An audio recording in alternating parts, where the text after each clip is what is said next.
Nosotros nos metemos en un tema duro, en un tema complicado, que no debería ser así. No debería ser así. La educación suena a algo lindo, a algo alegre, a algo que nos brinda, que nos imaginamos futuro, que nos ilusiona, porque además nos contacta con los jóvenes, con los chicos. Y sin embargo,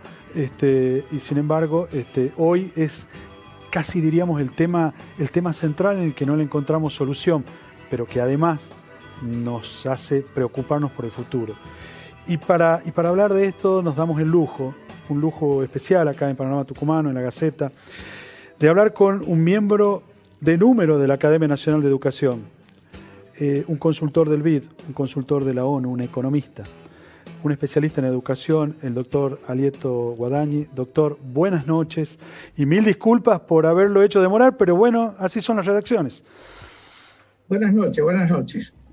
Un gusto poder hablar con usted, doctor.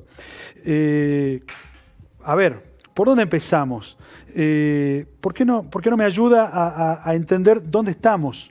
¿Cuál es la situación que tiene en estos momentos el alumno argentino, el estudiante argentino, que ha pasado 2 años de incertidumbre, ¿no? De reglas poco claras? Bueno, este proceso de los últimos meses ha acentuado 2 cosas en la Argentina. Sí. Primero, el atraso educativo. Yo voy a explicar más luego. El nivel educativo de los argentinos es muy bajo, es muy bajo. Y segundo, la desigualdad. Empecemos por la desigualdad. Vamos. ¿Cuáles son los pibes que de alguna manera pudieron capear esta falta de clases presenciales? Son los pibes de clase alta. La mayoría de ellos en escuelas privadas, porque ellos tienen los elementos tecnológicos para tener acceso a las clases virtuales. Los pibes pobres no. Claro. Quiere decir que ellos han perdido totalmente clases. Además, ha faltado inteligencia por parte de las autoridades, que a mi juicio pudieron haber reproducido lo que me parece el modelo más exitoso a distancia, que es el modelo cubano. Hoy Cuba tiene clases por televisión. Usted compra Gramma, que es el órgano del Partido Comunista Cubano, el día domingo, y el día domingo le trae a las 8 de la mañana matemática, a las 9 física 1, a las 10 química 3. Quiere decir que ellos han usado la televisión pública al servicio de la educación. Maravilloso. Nosotros gastamos centenares de millones en la televisión pública y la verdad que el aporte que hace a la educación concreta es prácticamente nulo. Entonces, esta situación es muy comprometida por la Argentina, porque en el siglo XXI los países que van a salir adelante no son los que tienen recursos naturales, son los que tienen recursos humanos, y la educación es el que da el recurso humano, el que lo capitaliza. Yo le voy a dar ahora a usted un resultado para que lo compartamos con los televidentes del programa. Vamos. La Argentina tuvo por gran parte del siglo XX el liderazgo de América Latina en materia educativa. Esto es un clásico. Presumíamos de eso. Era cierto. Fíjese que todos los pibes de América Latina estudiaban con una revista argentina, el Villique. Bueno, vamos a la última información que tenemos, que es el 2018, la prueba PISA.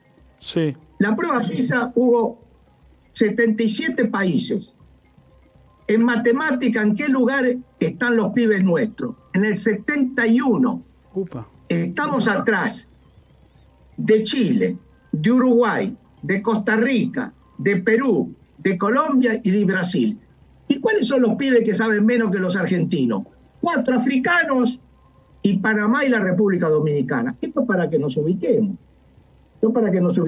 Sí. El sistema educativo argentino está totalmente debilitado, entre otras cosas, porque no cumple las leyes. ¿Cómo que no cumple las leyes? Explíqueme. Venimos violando sistemáticamente 3 leyes. La primera ley que violamos en todo el país es la ley de los 180 días de clase obligatorio, que es una ley Kirchner del año 2003. No se cumplió nunca. La segunda ley que violamos es la que estableció la jornada escolar extendida. La escuela primaria tiene que ser de doble turno. Es la ley de jornada extendida del 2006. Sí. ¿Y en Tucumán cuántos hay en doble turno? 8% de los pibes. 8%. En Córdoba hay 50%, pero en Tucumán hay 8%. Entonces es un castigo muy grande a estos pibes. Y la tercera ley que no cumplimos es la ley que hizo obligatoria la escuela secundaria. Fíjese que, vamos al caso de Tucumán, sí. De cada 100 pibes que entraron a un primer grado estatal, en el 2007, se recibió 12 años después el 31%. O sea, 3 de cada 10 se recibieron. Entonces, esto a usted le da un panorama muy comprometedor, porque vuelvo a repetirle, el siglo XXI no van a crecer los países. Mire, Corea es el país que más está creciendo en el mundo, uno de los que más crece en el mundo. Corea. ¿Y qué hace Corea para crecer, doctor? El 60% de los jóvenes son graduados universitarios. Claro. Crecieron con el capital humano, no tienen un solo recurso natural, no tienen nada. Sin embargo, son los países que han logrado abatir la pobreza. Los africanos es el otro ejemplo. Les sobran los recursos naturales a los africanos, sin embargo no pueden salir de la pobreza y la indigencia. Entonces, lamentablemente, esta crisis pandémica, dolorosa, que afectó a todo el mundo, no solamente a la Argentina, totalmente, le está dando un golpe muy grande al sistema educativo argentino, porque está agravando dos problemas: el de la inclusión social de nuestra escuela, que no está a la altura de las demandas, y segundo, a la propia calidad, que es el nivel de conocimiento de los pibes. Por eso, a mi juicio, es un error la medida que está tomando el gobierno nacional de suspender este año los operativos de evaluación Aprender. Es lo mismo que usted me diga que el enfermo tiene un problema y usted empieza rompiendo el termómetro. El termómetro no cura a nadie, pero ayuda al médico. Entonces, me ayuda al diagnóstico. Por eso la Academia Nacional de Educación acaba de sacar una declaración el día de ayer, donde hace un reclamo para que no se interrumpan los operativos de evaluación, porque los operativos de evaluación son los que buscan saber cuánto saben los pibes hoy, ahora, en matemáticas, ciencias y lenguaje. Es elemental eso, es un retroceso muy grande, ¿no es cierto? ¿Y siente que se escucha eso, doctor? ¿Se la escucha a la academia? ¿Se le escucha a la academia, digamos, este planteo que ustedes están haciendo, tiene cabida? Bueno, lo más importante es la cabida de una provincia. Hay un gobierno provincial que ha dicho que este año va a hacer las evaluaciones. Bien. Es Mendoza. Mendoza se viene. Hay provincias que se destacan por su política educativa. Córdoba se destaca. Córdoba tiene más de la mitad en jornada extendida. Yo le acabo de decir que Tucumán tiene 8%. El 8%. Mendoza se destaca, son las provincias que a mi juicio mayor preocupación están mostrando. Fíjese que son de distinto color político. Sí, claro. Pero están demostrando responsabilidad. El saldo de esta crisis es que la sociedad lentamente ha comenzado a valorizar la escuela. Fíjese que hay grandes demandas sociales de padres y madres que están reclamando que se abran las clases, ¿cierto? Sí, lo que pasa es que lo canalizamos, y capaz que los medios tenemos que ver con eso, lo canalizamos como una disputa, ¿no? Lo canalizamos como una parte más de esta grieta famosa en la que discutimos muchas cosas de la vida argentina o de la política argentina, y no lo estamos interpretando como un grito, como una necesidad, como una preocupación de esos padres, ¿no? Entonces, la respuesta es de confrontación. No sé cómo lo ve usted. Totalmente de acuerdo, porque la pregunta que hay que hacerse entre cada opción, porque en el mundo de la política son múltiples las opciones, se puede ir por un lado, se puede ir por el otro. En educación hay que hacer una sola pregunta. Cuando usted tiene una duda, y yo tengo muchas a veces dudas, me hago la siguiente pregunta: ¿qué es bueno para el futuro del pibe? Y a ver, deme una respuesta.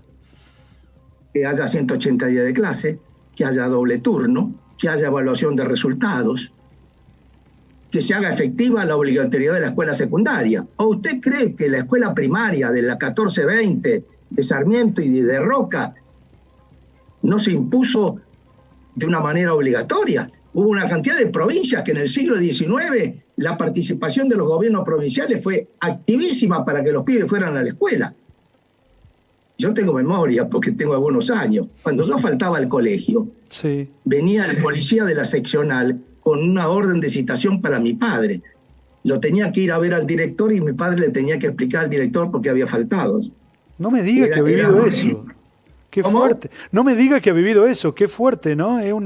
Estoy hablando, yo hice la primaria, entré en el 38, pero que había una gran conciencia. Los padres apoyaban a las escuelas.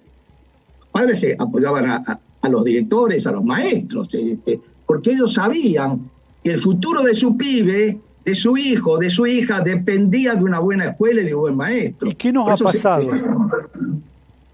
Es una buena pregunta. ¿Qué nos ha pasado? Ojalá podamos aprovechar este golpe negativo de la pandemia, que es fuera de la acción humana, para revalorizar el valor de la escuela. Porque ya lo dijo Sarmiento en el siglo XIX. Sarmiento tiene una frase impresionante. A ver. Por cada escuela que se abre, se cierra una cárcel. ¿Usted se da cuenta? Total. Cuando usted fabrica anualmente centenares de miles de adolescentes sin educación, en materia prima para la droga y materia prima para la delincuencia. Lamentablemente, usted lo estamos empujando a los pibes. ¿Por qué? Por otra cosa, no van a tener empleo. Yo no los voy a abrumar con estadísticas, pero el desempleo en la Argentina se concentra entre los que no terminaron la escuela secundaria. Claro. Entre los que terminaron la escuela secundaria hay desempleo, porque hay una recesión general, pero es mucho, mucho menor. Entonces, la clave hoy del acceso a una vida razonable, una vida próspera, depende del nivel educativo. El nivel educativo es la clave del progreso en el siglo XXI. Y esto que yo les digo no es solamente una expresión conceptual abstracta. Hay un estudio del Banco Mundial, hecho hace 5 años. ¿Sabe lo que hicieron? ¿No? Estudiaron el valor económico de todos los activos físicos. Los molinos, las plantas procesadoras, los camiones, los ferrocarriles, los aviones, el capital tangible físico. Sí. Y el capital humano metido en la cabeza. ¿Sabe cuál es el resultado? No. ¿Me escucha?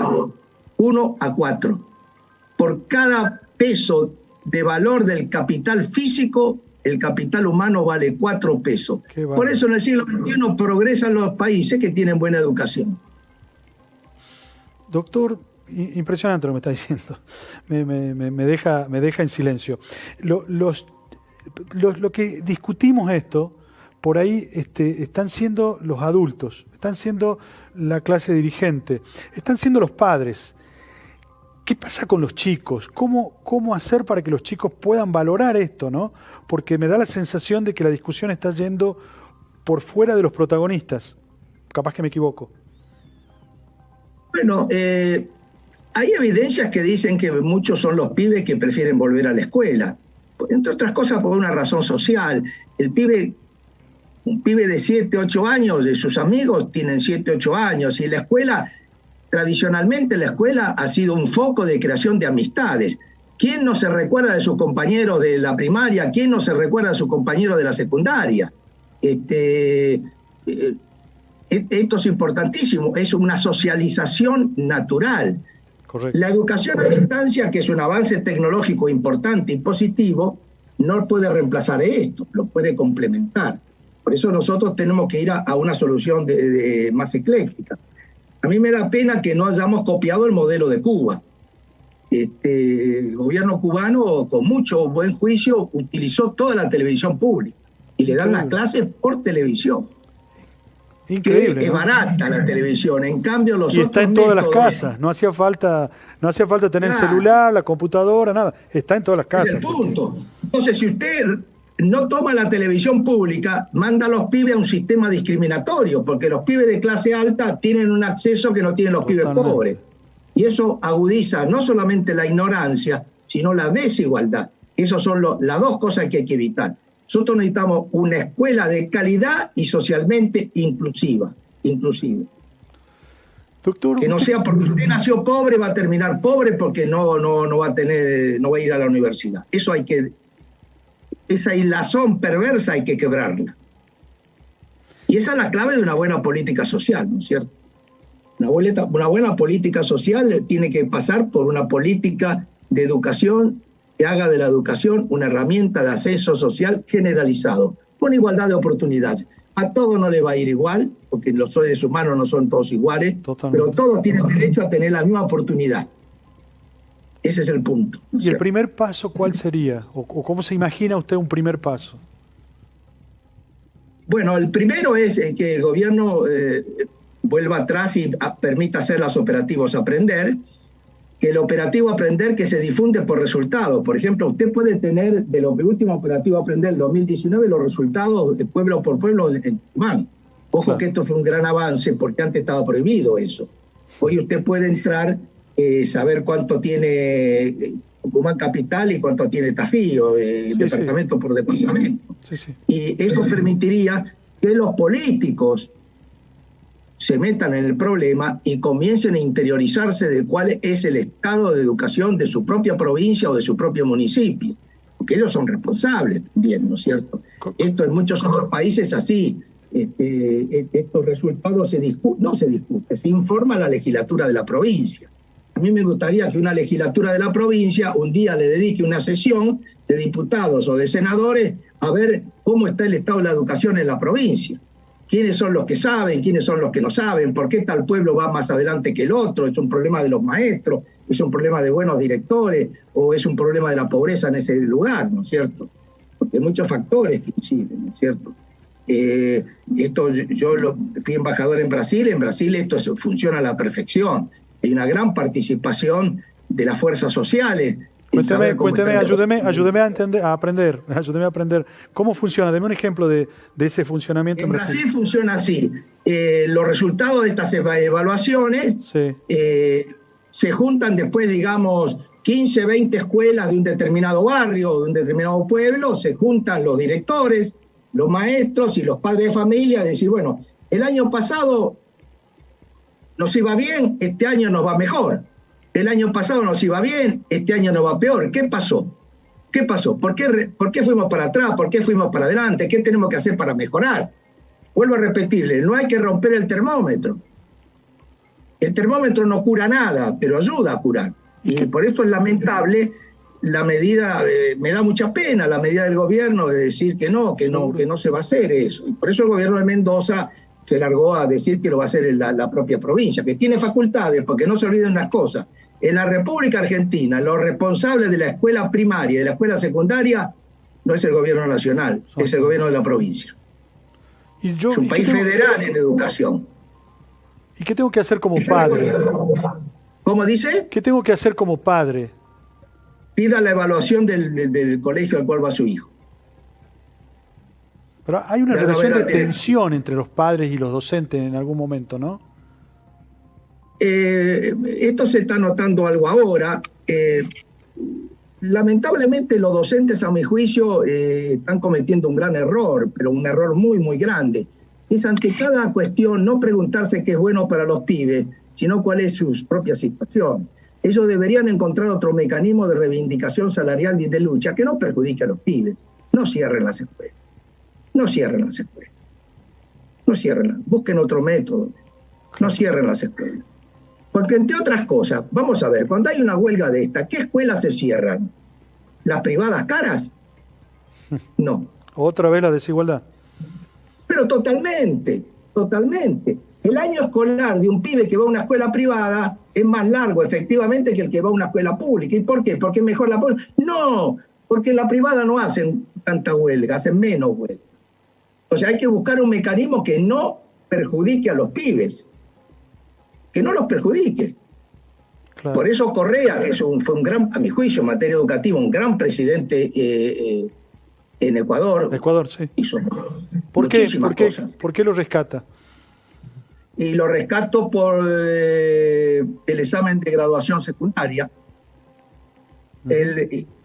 Usted no puede entrar a la universidad pública ni privada si no da un examen de graduación secundaria con un resultado... ¿Pero qué está diciendo, doctor?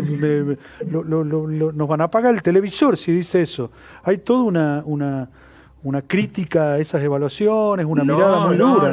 No, escúcheme una cosa, los líderes de eso son los partidos de izquierda en el mundo. ¿Cómo cree usted que se entra a la universidad en Cuba? ¿Cómo cree que usted se entra a la universidad en Rusia? ¿Cómo ¿Cuál es el país comunista más grande? China. China tiene ese examen, el Gakao, desde la época de Mao Zedong. Todos los países de izquierda. Yo tengo miedo de decir eso, doctor. Si digo eso, tengo la sensación de que me matan, más o menos. Bueno, lo puede matar, pero la verdad, ¿qué le va a hacer? ¿Qué le va a hacer? Bueno, lo que yo le quería decir, lo que hizo Correa, ese examen de graduación secundaria, el puntaje máximo era 1000 puntos. Usted para entrar a la universidad necesitaba 550 puntos. Sí. Con 550 puntos entraba en abogacía, ciencia económica, ingeniería. Pero había 2 carreras que necesitaba 800 puntos, que eran educación, que era carrera universitaria, y medicina. Y Correa, a mi juicio, dijo, sí, ¿quiénes cuidan el futuro de los pibes? Y el médico y el maestro. Los otros cuidan otras cosas importantes. Otros valores. No. Claro. Hizo algo realmente genial, Correa. Si usted sacaba más de 900, no entraba. ¿Cómo? ¿Sabe por qué? No. Le daban un cheque de $200.000 para irse a estudiar a una de las mejores 50 universidades del mundo. Lo becaban afuera, qué bárbaro. Claro. Estos exámenes de graduación secundaria tienen una gran virtud, que es que hacen que el último año del secundario sea un año de estudio. Nosotros lo estamos engañando a los pibes. Le estamos diciendo que último año del secundario, ocúpense del viaje del graduado. Si tienen plata pueden ir a Miami, si tienen menos plata vayan a Bariloche. En el resto del mundo no es así. En el resto del mundo están todos preocupados. Y estoy hablando de los países limítrofes. Mire usted Chile, mire usted Brasil. Ojo que en Brasil esto lo distendió Lula, otra izquierda. No. Sí. La cosa no es izquierda y derecha. La cosa es apuntar al futuro de los pibes o no apuntar al futuro de los pibes. Doctor, si pudiera, ¿qué le diría? Me dejó pensando con esto ¿qué le diría a ese alumno de los últimos años de la secundaria? ¿Cómo tienen que ver ellos? ¿Qué se tienen que preguntar? Porque yo veo lo que usted está diciendo. Hay una preocupación ya por el final, hasta por el cansancio de que estoy llegando al final de esta carrera. Entonces, me gustaría que usted le diga algo, digamos, a esos chicos. Bueno, gran parte de la decisión que un adolescente toma, y usted y yo lo tomamos en algún momento de nuestra vida, es vamos a elegir carrera no solamente por un tema de vocación, que es muy importante, pero sino también de futuro laboral, ¿cierto? Sí, porque claro, sabíamos que teníamos que vivir de nuestro trabajo y que la educación nos iba a permitir. Entonces yo les pido que le presten mucha atención a las carreras del futuro, a las carreras de ciencia y tecnología, no tanto a las carreras del pasado. Nosotros tenemos un desbalance muy grande entre lo que se denominan las ciencias sociales y las ingenierías, por decirlo, por generalizar, digamos. No estoy pidiendo reducir la matrícula de ciencias sociales, lo que estoy pidiendo es expandir la de ciencia y tecnología. Tenemos pocos ingenieros, tenemos pocos científicos, tenemos pocos matemáticos, tenemos pocos físicos, claro. Y el futuro son ellos. Y cuando hablamos... el siglo XXI... Sí, ¿cómo dice? Perdón. Termine, disculpe. El vicio de interrumpir. El siglo XXI es el siglo de la ciencia y la tecnología.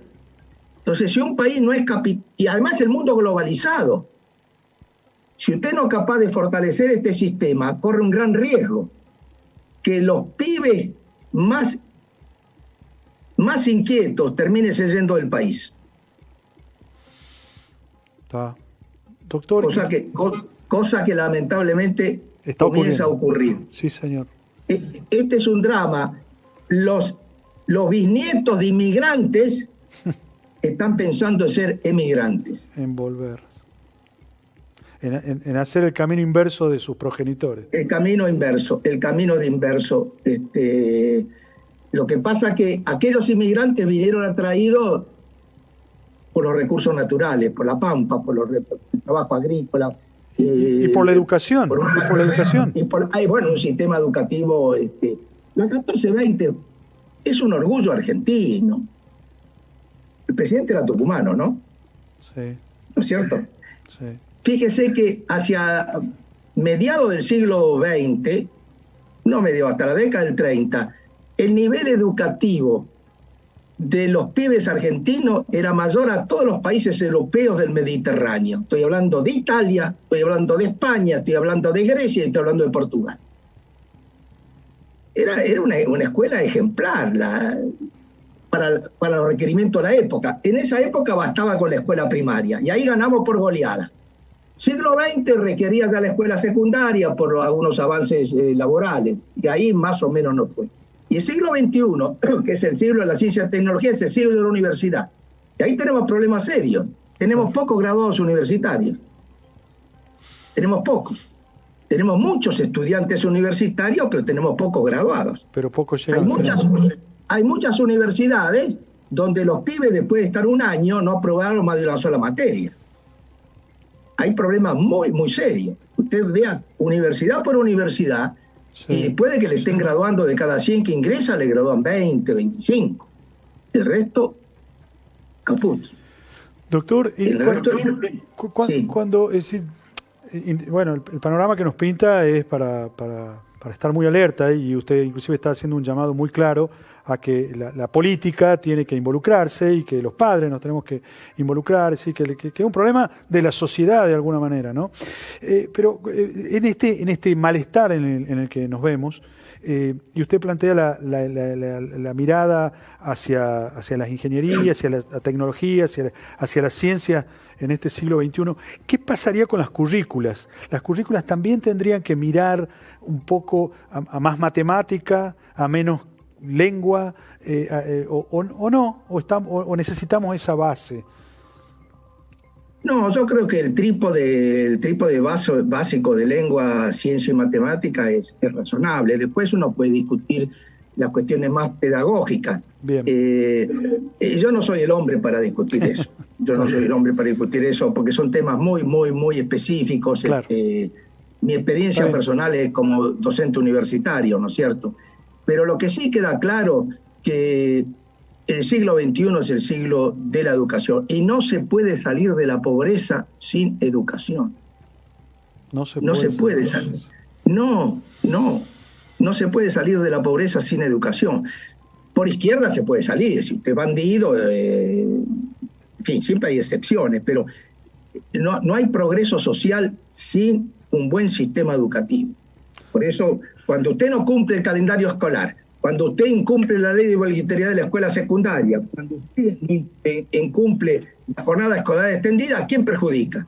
El futuro de los pibes. Mire, un pibe chileno que está cursando 4º grado primario ya tuvo más horas de clase que un pibe argentino en toda la escuela primaria.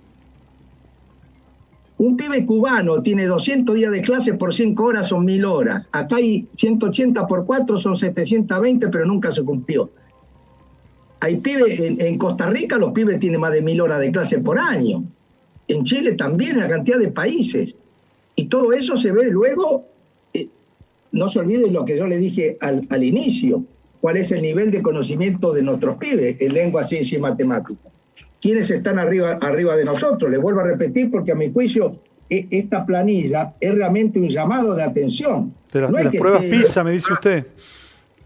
Claro, no es que esté Alemania Estamos adelante. en el ni lugar Suiza. 70. Claro, está Chile, Uruguay, Costa Rica, Perú, Colombia y Brasil. Y los únicos latinoamericanos que están abajo nuestros son Panamá y República Dominicana. Y 4 países africanos. Doctor, quiero ser un poquito maleducado. Quiero meterme dentro de su cabeza. Sí. ¿Por qué la educación? ¿Por qué miró a la educación? ¿Por qué un hombre completo, digamos, es decir, ha estado un especialista en economía, en minería, creo también, es decir, un hombre, ¿por qué mira la educación? Eso eclosionó a fines del siglo pasado, en el 99. Sí. Escribí junto con Dante Sica y con Miguel Cuervo un libro sobre los problemas de crecimiento argentino. Y ahí llegamos a la conclusión que habíamos entrado en otra era, que era la era del conocimiento, la era de ciencia y tecnología, la era de los saberes, la ley de la importancia de la universidad. Y ahí comenzamos a profundizar los temas y ver lo que estaban haciendo otros países, más allá de los colores políticos. Por ejemplo, le prestamos mucha atención a las experiencias del Partido Comunista Chino. Mao Zedong hizo una revolución educativa, el propio Fidel Castro la hizo,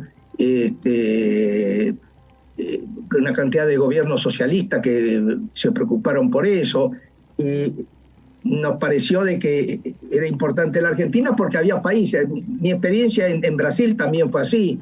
Yo vi la inteligencia de dos grandes presidentes, la de Fernando Henrique Cardoso, del Partido Socialdemócrata, y el de Lula, del Partido de los Trabajadores, que fue un hombre muy, muy sensato y, a mi juicio, un gran presidente, donde fíjese usted que él, fíjese lo que es un izquierdista inteligente. A ver. Este examen de graduación secundaria lo pone Fernando Henrique Cardoso, llámelo usted a la derecha.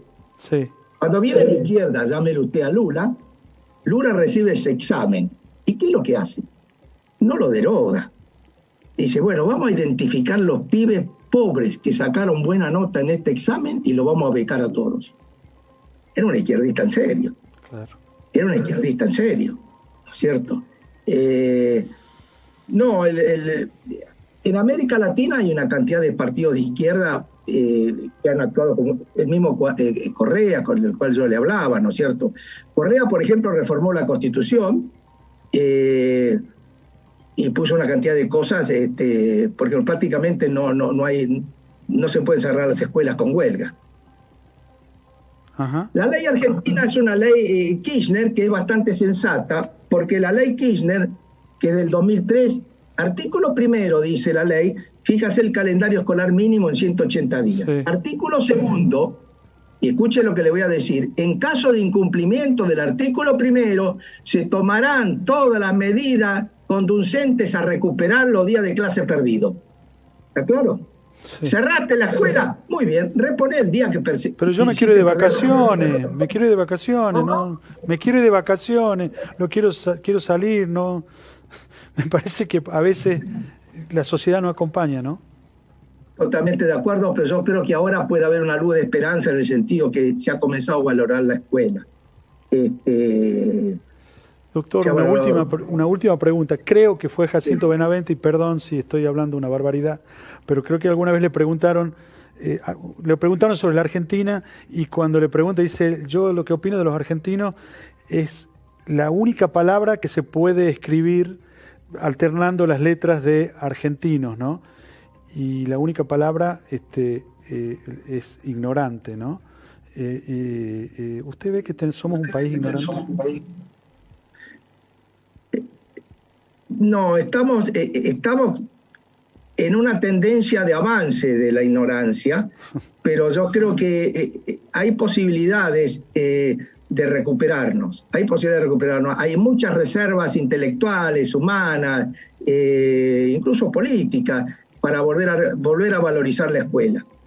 Porque el siglo XXI, vuelvo a repetirle, y cuando digo escuela digo todos los niveles, los 4. Nivel inicial, nivel primario, nivel secundario y nivel terciario universitario. Esa es la clave. Miren, no vamos a salir adelante. Mejor tener vaca muerta que no tenerlo. Sí. Pero no se sale adelante con recursos naturales nada más. Se necesitan recursos humanos. 4-1. 4-1, sí.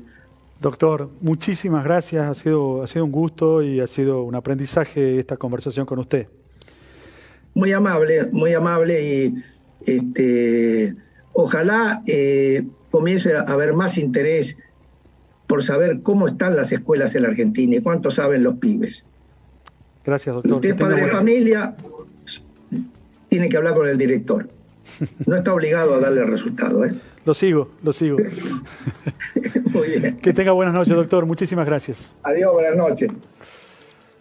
Nosotros hemos querido reflexionar con ustedes, contarles qué pensaba alguien que piensa la educación en forma constante, alguien que tiene los números en la mano para hablar, para pensar, para razonar sobre lo que nos está pasando. Pero vos tenés tu hijo en tu casa. Espero que esto haya ayudado a que tomen la decisión, no la decisión de ir a protestar en la casa de un ministro. Eso es un escrache. La decisión de poder construir en forma conjunta, con ministros, con docentes, con las escuelas, con datos, construir el futuro, porque lo ha dicho Alieto Guadagni, no lo digo yo. Se pueden tener muchos recursos, se pueden tener muchas cuestiones materiales, pero eso equivale a una parte contra 4 de lo que significa tener un recurso humano, o sea, tener un hijo, un estudiante, alguien que sabe pensar el futuro.